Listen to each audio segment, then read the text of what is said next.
datang di channel yang membahas mengenai horor dan misteri bersama aku, Rani Anggraini di sini.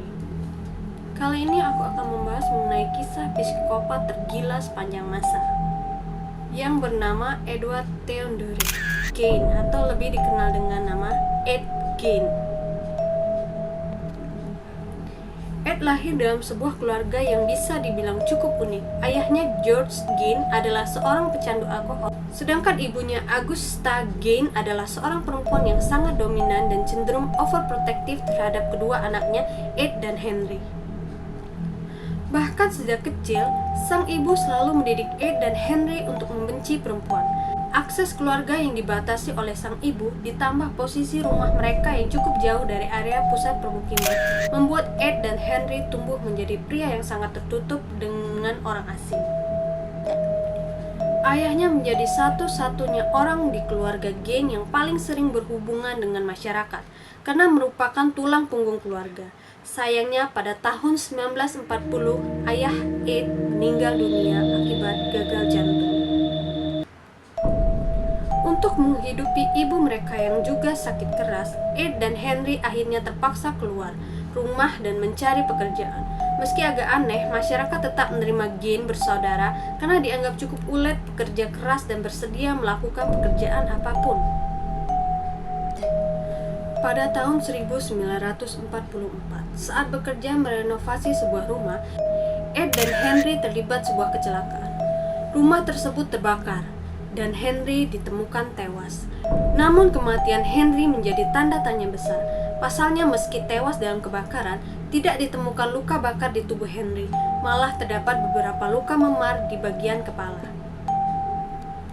Kecurigaan masyarakat pun sempat dilayangkan ke Ed. Namun karena Ed terus berperilaku baik, tidak mencurigakan, dan tetap bekerja dengan tekun, lambat laun kecurigaan itu pudar. Tidak pernah ada yang menuntut Ed atas kematian Henry kakaknya. Hidup Ed jadi benar-benar berubah saat ibunya meninggal di akhir tahun 1945.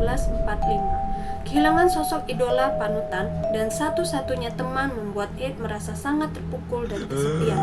Karena sudah tidak memiliki tanggungan, Ed yang tengah berduka memutuskan untuk menjalankan usaha pertanian sendiri dan semakin menutup diri dari masyarakat. Setelah kematian ibunya itu, Ed juga mulai mempelajari anatomi tubuh perempuan hingga belajar sejarah kekejaman Nazi, khususnya soal eksperimen medis di kamp konsentrasi. Tapi sampai saat ini, penduduk sekitar melihat semuanya masih terlihat normal saja. Hingga pada tanggal 16 November 1957, seorang perempuan pemilik toko perkakas, Bernice Worden, menghilang. Anak Bernice, Frank, yang merupakan seorang wakil sheriff pun langsung turun tangan mengusut kasus ini. Penyelidikannya lalu berujung pada nama Ed Gein yang diketahui beberapa kali menyambangi toko Worden, namun tidak pernah membeli apapun. Frank pun memutuskan untuk memeriksa rumah Ed. Saat sampai ke rumah Ed, Frank sudah mencoba mengetuk beberapa kali, namun tidak ada tanggapan. Ia pun berinisiatif menyeruak masuk melalui gudang kayu. Namun apa yang ia temukan sungguh di luar dugaan. Begitu masuk di gudang kayu, hal yang pertama kali Frank lihat adalah tubuh seorang perempuan yang digantung dalam posisi terbalik tanpa kepala. Dan juga terlihat organ dalam tubuh perempuan tersebut sudah berserakan. Setelah dilihat lebih lanjut, ternyata perempuan malang ini adalah ibunya, Bernice Worden, yang hilang. Rasa terkejut Frank masih belum selesai. Saat memasuki gudang lebih dalam, ia menemukan benda-benda yang sulit masuk ke nalar manusia normal. Dalam ruangan itu terdapat 10 kulit kepala perempuan, 1 gulungan kulit utuh tubuh perempuan, serta sebuah kursi yang bagian dudukannya dibungkus dengan kulit manusia. Bukan hanya dijadikan perkakas, Ed juga menjadikan sebuah tengkorak manusia menjadi mangkusuk. Saat masuk ke dalam ruangan, Ed Frank menemukan organ-organ dalam tubuh manusia yang memenuhi kulkas, meja yang dihiasi dengan tulang manusia, serta lampu meja yang bagian kapnya dibuat dari kulit wajah. Di dalam kamar Ed, terlihat sebuah tempat tidur yang dihiasi tengkorak manusia, serta 1 kepala utuh yang digantung menjadi hiasan dinding. Di sisinya terdapat 9 kulit wajah perempuan yang juga dipajang. Dan hampir seluruh interior dan fashion di dalam ruangan Ed dibuat sendiri menggunakan tubuh manusia.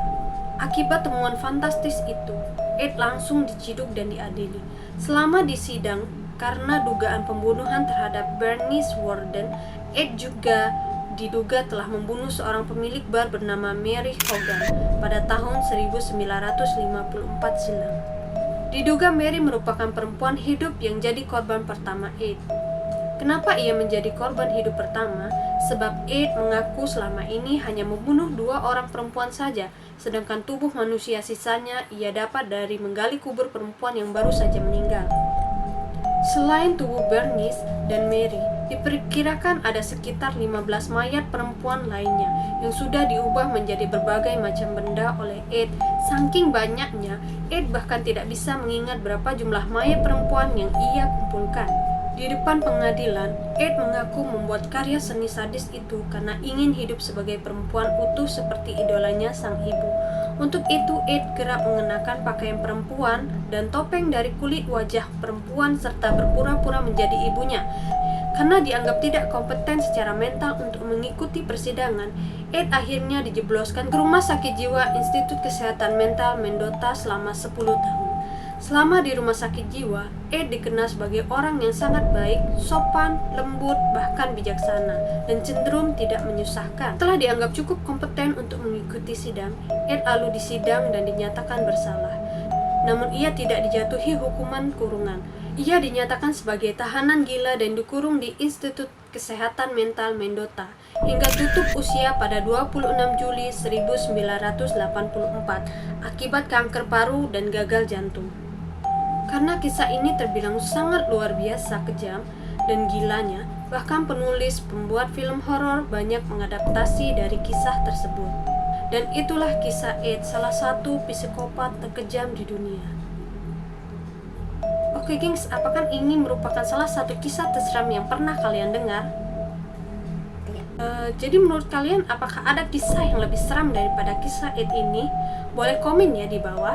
Jangan lupa buat like, komen, dan subscribe video ini. Sampai jumpa di video selanjutnya. Bye bye.